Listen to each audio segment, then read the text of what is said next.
ৰাইজতকৈ স্বামী ডাঙৰ নহয়, লাগিলে ডিভোৰ্চ দিম, ৰাইজক এৰি নিদিওঁ। সামগুৰিৰ এগৰাকী পঞ্চায়ত প্ৰাৰ্থীৰ প্ৰতিজ্ঞা। মোৰ মিষ্টাৰক মই কৈ দিছোঁ, মই ৱাৰ্ণিং দি দিছোঁ, দৰকাৰ হ'লে তোমাক ডিভোৰ্চ দি দিম, মই কিন্তু ৰাইজক নেবেচো।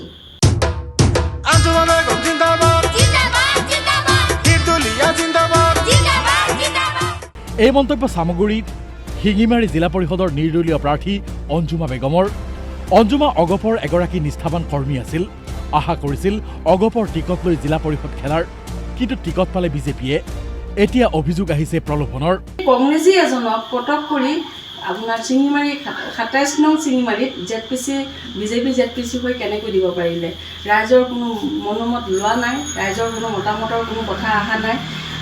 খালি মানে কিছুমান নেতা পাল নেতাই মানে কি টকা লেনদেনত, মই শুনা মতে বহুত টকা লেনদেন হৈছে, বহুত টকাৰ লেনদেনত আপোনালোকৰ বিজেপিৰ টিকেটখন বিক্ৰী হৈছে।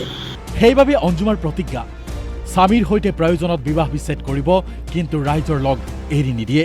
মোৰ মিষ্টাৰক আপোনাৰ মানে প্ৰলোভন দি আছে।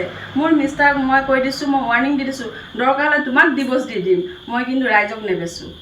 এনেবোৰ মুখৰোচক বাতৰিৰ মাজতে আহিল খাৰুপেটীয়াৰ পৰা এজন কংগ্ৰেছৰ জ্যেষ্ঠ নেতাৰ বিৰুদ্ধে গুৰুতৰ অভিযোগ। মাধৱ ৰাজবংশীৰ আমৰণ অনশনৰ নাটক। ধনৰ বিনিময়ত ৰাজবংশীয়ে টিকট দিছিল উম্মে চালামক। মাধৱ ৰাজবংশীক জিলা সভাপতিৰ পৰা অব্যাহতিৰ দাবীত প্ৰতিবাদ। মোৰ পৰা টিকেট দিয়া ৰাতিৰ 11টা বজাত মোৰ পৰা 7 লাখ টকা বিচাৰিছিলে। মই মানা কৰিছোঁ আৰু ইমান টকাত মই টিকেট ল'ব নোৱাৰিম বুলি মই মানা কৰিছোঁ।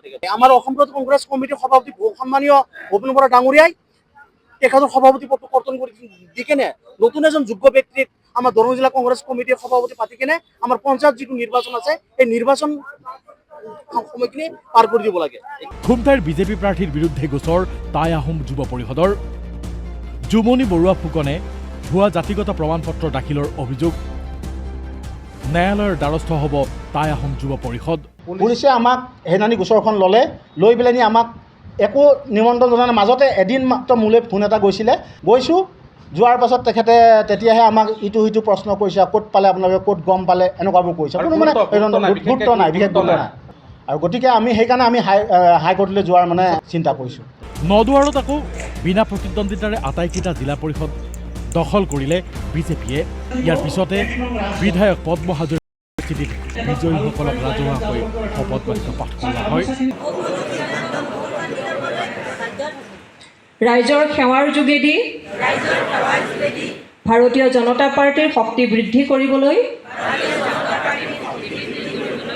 আমাৰ নিৰন্তৰ প্ৰচেষ্টা অব্যাহত থাকিব। Bureau report DY365।